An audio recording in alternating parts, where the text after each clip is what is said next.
अस्सलाम वालेकुम दोस्तों, आज की वीडियो में हम एक अहम सवाल का जवाब ढूंढेंगे। पाकिस्तान में कौन सी ट्रेडिंग हलाल है और आम लोग किस कंपनी या इंस्ट्रूमेंट में सरमायाकारी कर सकते हैं। हलाल और हराम ट्रेडिंग का फ़र्क। इस्लाम में ट्रेडिंग जायज़ है अगर इसमें सूद या गैर यकीनी शामिल ना हो। करेंसी, स्टॉक और कमोडिटी की खरीद फरोख्त सिर्फ इस वक्त जायज़ है जब भी हकीकी असासे पर मबनी हो।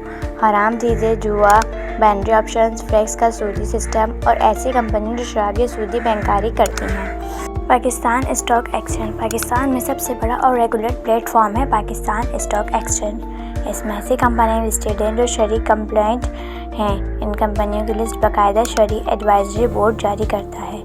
मीज़ान Bank, Anglo Fertilizer, Lucky Cement, Fauji Foods वगैरह। इस्लामिक बैंकिंग और म्यूचुअल फंड्स पाकिस्तान में इस्लामिक म्यूचुअल फंड्स भी मौजूद हैं जिन्हें शरई स्कॉलर्स अप्रूव करते हैं। मिसाल के तौर पर Meezan Islamic fund, UBL Islamic stock fund और मीज़ान म्यूचुअल फ़ंड। ये फ़ंड मुख्तलिफ़ हलाल कंपनियों में सरमायाकारी करते हैं और आम लोग थोड़ी रकम से भी शामिल हो सकते हैं। कमोडिटी ट्रेडिंग, सोना, चांदी वगैरह। सोना और चांदी की खरीद फरोख्त बिल्कुल हलाल है, लेकिन शर्त यह है कि ये रिटेल डिलीवरी असल कब्ज़े पर मबनी हो। पाकिस्तान में PMEX के ज़रिए सोना, चांदी और ज़रूरी मसनूआत में हलाल तरीके से ट्रेडिंग की जा सकती है।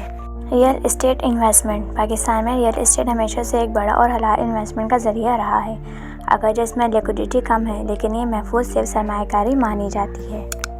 कौन सी ट्रेडिंग हराम है? फॉरेक्स ब्रोकर्स जो पाकिस्तान में ऑनलाइन काम कर रहे हैं और लेवरेज स्विप्स देते हैं, ज़्यादातर हराम है।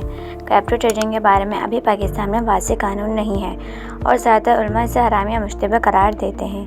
बाइनरी ऑप्शन 1 या मिनट ट्रेडिंग से दरअसल जुआ है।